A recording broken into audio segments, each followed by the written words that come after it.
This podcast is brought to you by Mapper Forward's new Patreon community, the Global Coffee Think Tank. Check the show notes or head to patreon.com/Mapper Forward to find out how you can become a member today. Welcome back to the Daily Coffee Pro by Mapper Forward, friends. We're here with another episode with Dan Yee of Artificer.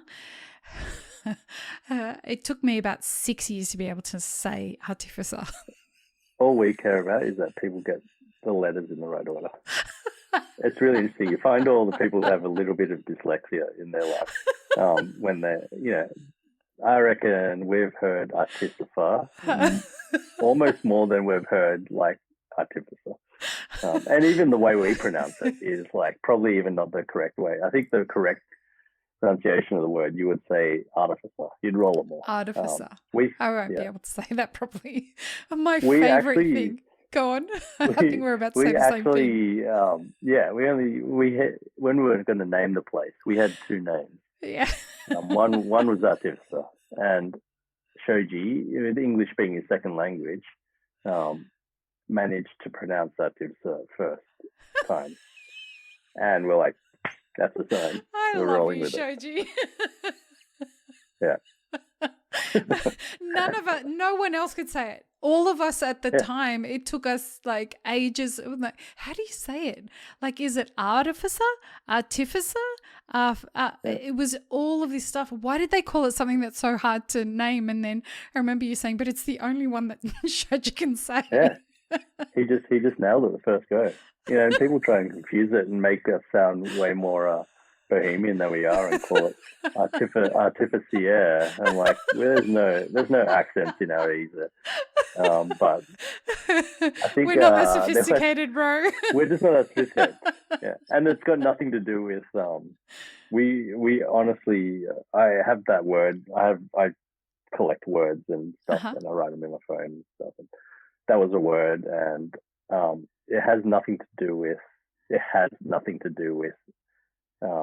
our ethos, or people think, oh, that's a great word. It's to do with, because I think the origin of the word is, your actual origin, from what I've seen, is it used to be used more in military terms as far as the person who was coming up with the tactics or the defenses, who was putting that together behind the scenes was the artificer.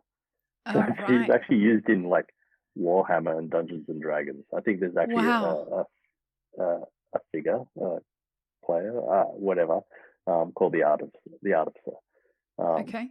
But then I think the more modern usage of it is someone who makes or creates something, and that is just a coincidence that what we do is creating. We actually chose it because we liked. Well, I liked the look of the word. And Shoji could say it, so that's why. And he could say it, and I was like, "That's enough for us. That works. That's enough for us. We need now to make other decisions. So let's move on from. Yeah, that we works. need something great. going with. Yeah. I mean, it's been a great branding thing as well. It really worked so well because it got everyone was talking about it. It was the hook. But in this episode, we're going to talk about customers and how COVID has really changed the way that customers behave when they interact with hospitality businesses and the way they really view the hospitality industry. And I think that that's really been something that's been challenged, certainly from where I was living mostly during the pandemic and here in Australia. So what was your experience of the way that customers perhaps started evolving as a result of the pandemic? Yeah, so I mean, our clientele changed firstly. There were lots of people that we used to see every day for the last 5 years that we just all of a sudden didn't see anymore. So a lot of people left the area and a lot of new people moved in. Which we thought were like, oh, these people, we just started seeing all these new people come every now and then. Like, who are all these blow-ins? And they became the new people who had moved to the area. It took us a while to actually understand that people had left. There was an obvious shift, though, which we obviously didn't see coming. What was the shift in demographic? Was it like it was previously younger people? Previously younger, mm-hmm. and now, previously younger, and like even just on an age thing, previously younger and then definitely older afterwards. Right. More established afterwards. More professional? More professionals, probably less creative in a way. Interestingly. I think we got more finance background people in and less design people background, edgy people left the area. And people left for a myriad of reasons, but that's just what happened. And so that happened. The way people interacted was new as well. In what way? Because all of a sudden everyone had the commonality of having to deal with changes in COVID and what that meant for their life. A shared trauma. And the shop became, interestingly, a little hub, little escape, little out for people. At the start of it, it was like stay home unless you have to go out for necessities. If you have to go out, I even remember Brad Hazard saying, if you need to get your coffee, and then buzz off, quote unquote.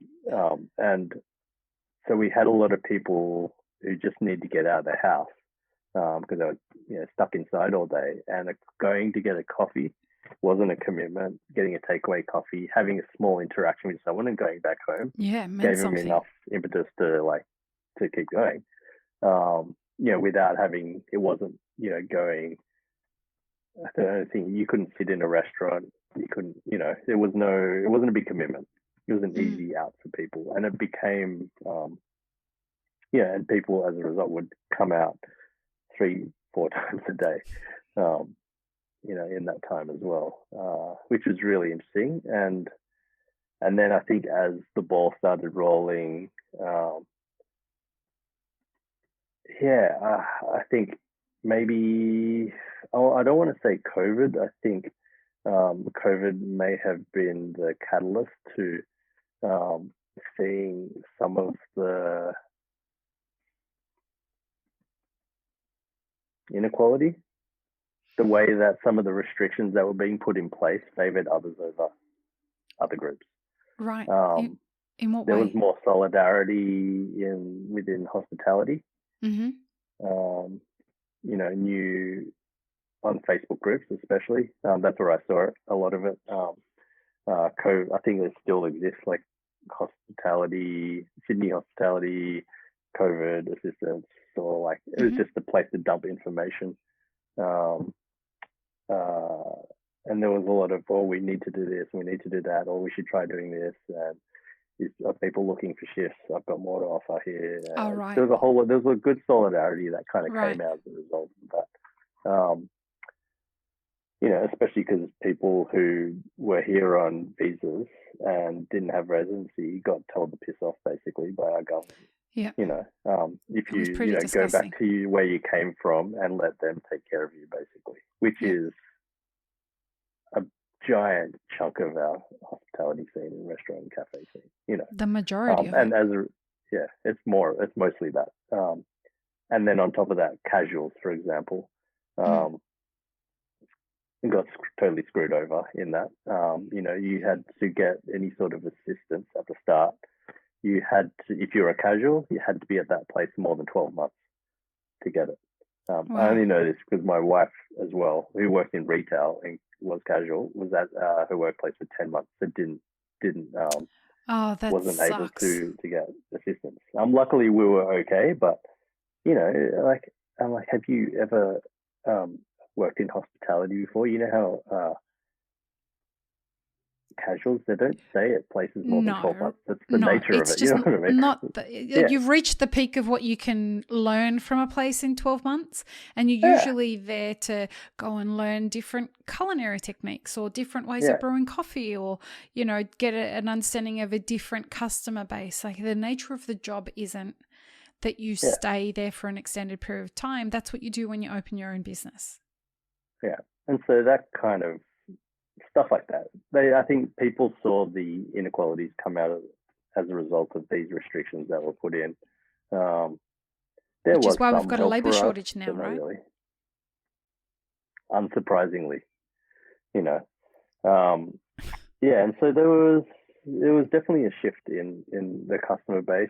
People were definitely the kooks got kookier, I guess. Like it made I don't know whether that's a build up over the years as well. Like even just watching from afar, stuff that's going on in America and with Trump and the divisiveness that's there and the lack of empathy that anyone has for anyone else. There's no middle ground. Everything's black and white. You can't have a conversation with someone anymore and disagree with them. You you're either love or hate. Like there's just so much of that going around, and I feel like a lot of it came out. A lot of people that had that in the back of their minds. Not radicalized, but were so strong on certain things all of a sudden that they were generally okay to sit in a grey area. And but so this gave them conversations around the shop changed. Yeah, gave them conversations would happen, which is kind of cool, but also like conflicts in a way. Wow. Like even with I don't want to generalize my clientele, but you could definitely see that the people who most cared about our space, like a lot of the big stress for Shoji and I in that time was taking care of our staff. Right. We wanted to make sure they had jobs, so we previously never used to open Mondays, but we started opening Mondays to give more shifts to our staff. We shortened our hours, basically took all those quieter hours later in the day and moved into Monday, the busy times on a Monday. So we close at 1:00 every day still. And a big thing was taking care of our staff. We didn't know the effects physically of what COVID was going to do. So, we put people outside straight away. Even in that gap between the lockdowns, we kept our masks on the whole time. We haven't had to close at all. We've been open every day since. Only one of my staff has got COVID out of 15 people who have kind of been there over the last little bit. And that was caught outside and it didn't contract to anyone within the shop. Even before, I think people were allowed to sit in, but we just kept everyone outside. And we were, with the space that we have and the product that we have, we were able to do that. Right. Luckily. And so, just protecting our staff, and not just our staff, but who they interact with outside of our workplace as well.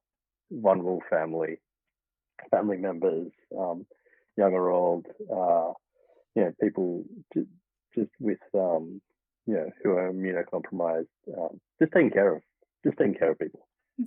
Again, we go back to that whole integrity end of the spectrum, community. I mean, because, and without them, we have to work. I mean, we can't work if we don't have that. So we need our staff. They are such an integral part of who we are.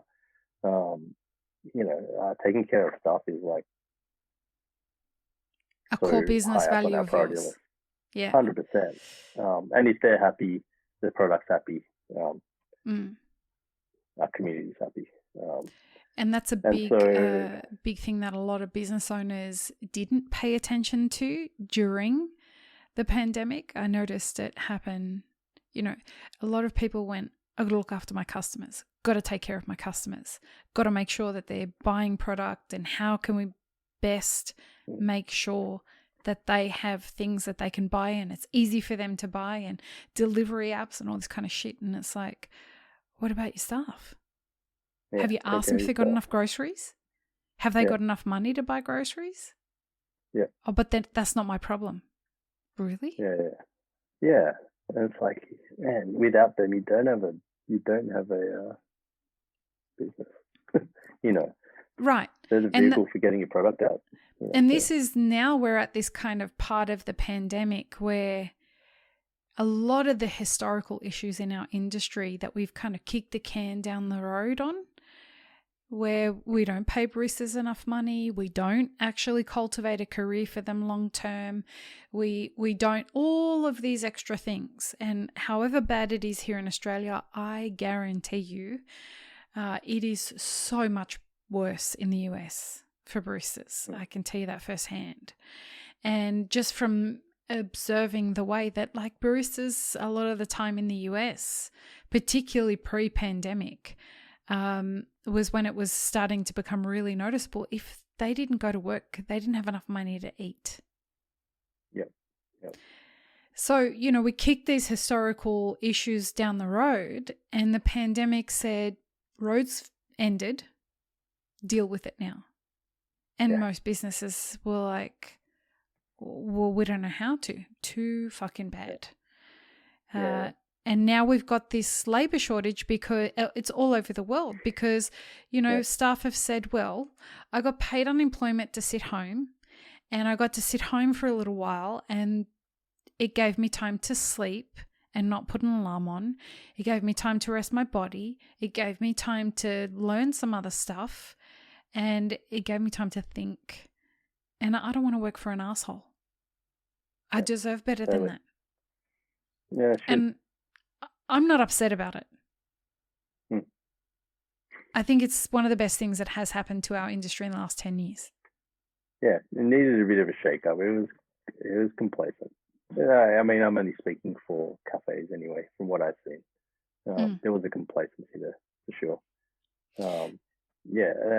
Starting with, you know, one thing of just taking care of your stuff. Like, we don't know if it was,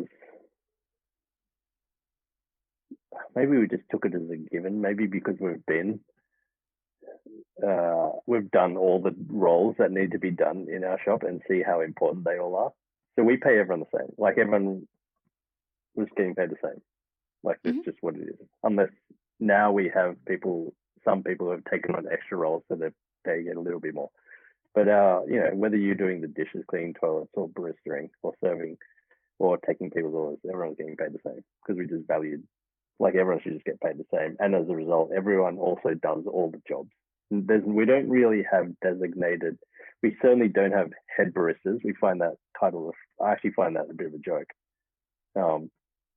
I just don't like what that implies. Like I think there's too much, I don't know, I think baristas got too much authority, too much say in life in general, in so many things. They started to become like, think they were the freaking best, and you know, they knew everything, and you should drink the way I serve, and if you don't like it, you don't know what you like. Yeah, there was a whole lot. Anyway, it was a bit of a backlash. Well, not anyway. Hold on, not anyway, because I mean, you are. Look, the difference between the title barista here in Australia versus the title barista in America, so different. So different. You know, here for quite some time when you and I were coming up, a barista was a revered profession. Baristas were rock stars in their neighborhoods. Yeah, totally. And it's funny. Yeah. Go ahead. No, please like, go ahead. I think the whole rock star barista thing, it's funny that those two words go together. But it was real. It's a real thing here in Australia. But it was real and it happened. But it's funny how it turned into, not only am I a rock star, but I'm also the authority on all this stuff. On what you should like. I'm going to tell you how to like your coffee. Like. I'm going to tell you how you should drink it. And I know better than you, but I'm not going to tell you that I'm pretending to know better than you. Yeah. Which is the perfect segue. Go ahead. Like, have you what? Have you ever had just a little bit of sugar in coffee? No. You can't hate it. It's nice. It's sweet. It's delicious. Right? It's delicious. Like, I'm not saying it in an espresso, but maybe with a bit of milk and stuff. Like, Right. you can't hate it. It's like saying you hate tiramisu. Like you hate. Like, have you ever tasted the mocha? I hadn't really drunk many mochas in my life, but I had one. I had a sip every now and then. I'm like, I get it. I get why people like that. It's liquid dessert. And not only do they like that, they're paying you to make it for them and giving you money for it. Just let them have what they want. You know, if they want 4 sugars in it, they've just got a sweet tooth. That's fine. Well, the arrogance that comes with the way that we, as an industry, approach what we do is pretty embarrassing and so far away from the integrity end of the scale that you were talking about. And this really, really couldn't have set it up even if I tried. It really does set us up for the next episode because I want to talk to you about Barista Comp. For sure. Let's do it. Yeah, Peace, love, and peanut butter, everybody. Have an amazing rest of your day. Thanks, friends. If you enjoyed this video, here's what you should check out next. Consider supporting Map It Forward on Patreon and be sure to subscribe and hit the notification bell before you leave.